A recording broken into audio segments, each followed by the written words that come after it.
يا مساء الفل، كل سنه وانتم طيبين وعيد سعيد يا رب العالمين. لو نسيتي تعملي الترمس زي حالاتي كده ما افتكرتيش غير يوم الوقفه، تعالى هنعمله النهارده كده وهتاكلي ترمس احلى ترمس. شفتوا شكله يفتح النفس بصراحه، احلى تسالي اهو. نعمله النهارده في نفس اليوم وهتاكلي منه في نفس اليوم، وخطير ولون مميز بالشكل ده. شفتوا شكله خطير. ولا الحلبه كمان هنعمل معاه الحلبه المنبته كمان اللي ما يحلاش العيد غير بيها. هنبدأ كده ونقول بسم الله ونصلي على الرسول عليه الصلاة والسلام. يا ريت لايك وشير للفيديو وسبسكرايب لقناتي على اليوتيوب للي أول مرة يشوف القناة. عندي بقى الترمس المسكر، لأن المر مش هيلحق. لو عايزة تعملي مر أقل حاجة 4-5 أيام قبلها. فهنعمل إيه؟ ترمس المسكر هنقيه كده وافرزه بالوحدة زي ما انتوا شايفين كده، واحطه في حاجة واسعة. وأهم حاجة ننقعه ساعتين، أقل حاجة ساعتين. يعني لو معاكي وقت وبراح خليه يوم كامل، الحبايه بتنفش وبتكبر وبتضاعف حجمها وبتبقى حلوه قوي. اهوت عندي الترمس نقعته ما شاء الله، فرزته وخليته حلو جدا. ونغطي عليه بقى، نملى الحله على اخرها ميه ونغطي عليها في جنب. تعالوا نعمل ايه تاني؟ حمص بقى. الحمص طعمه خطير مع الترمس اهو، انا منقيه برضو وخطير، طعمه لذيذ بيبقى في الترمس ملوش حل. هننقعه هو كمان جنب اخوه جنب ابن عمه. هنحطه كده بالميه بالشكل ده، ونسيبهم بقى اقل حاجه ساعتين 3. لو قدامك وقت سيبيه ساعتين 3 4 لو يوم كامل عادي، انما احنا بقى ايه ما افتكرتش غير النهارده. فهنعمله في نفس اليوم ما شاء الله.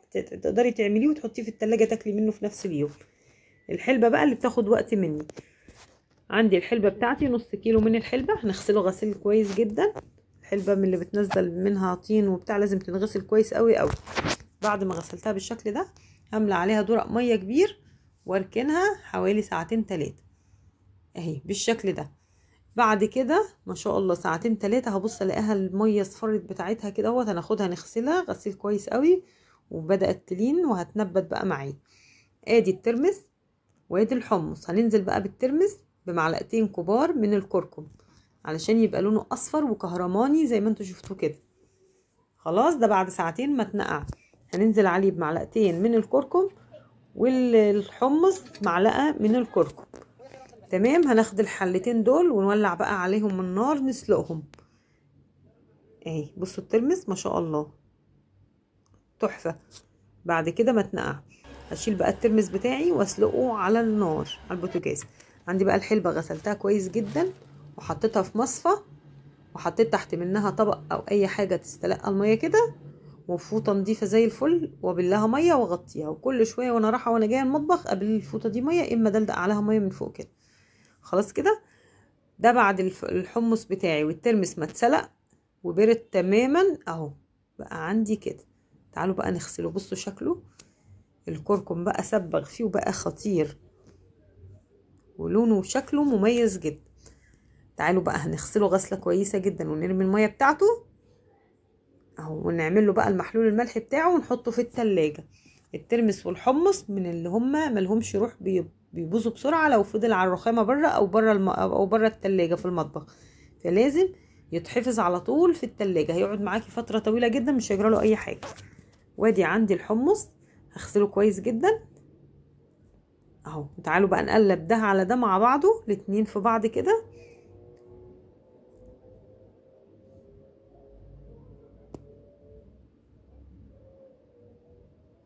كده زي الفل اهو. كده في الاخر هصفي شويه الاخرانيين دول ونغسلهم غسيل كويس. وتعالوا بقى العلب اللي هنحطها في التلاجة، العلب النظيفه الحلوه دي اللي هنحطها في التلاجة ونحط فيها الترمس اهي. عندي علبه كده هنزل بالترمس بتاعي وعليها شويه من الحمص، ونحط بقى الميه بتاعتنا والملح، وعليها كمان لو بتحبوه بالشطه حطي عليه معلقه شطه يبقى طعمه خطير. ناقصه ايه بقى؟ الليمون ده اللي ما كانش عندي لسه، هبعت اجيب بقى لان الترمس ما يحلاش غير بالليمون اهو. كده زي الفل الميه بتاعته بقت بيضه وحلوه قوي زي ما انتوا شايفينها كده. نحط بقى الملح بتاعي حوالي، الكميه بتاعتي كبيره ما شاء الله، هحط حوالي 5-6 معالق من الملح او ندلق بالبركه كده، وزي ما هتيجي ندوق في الاخر.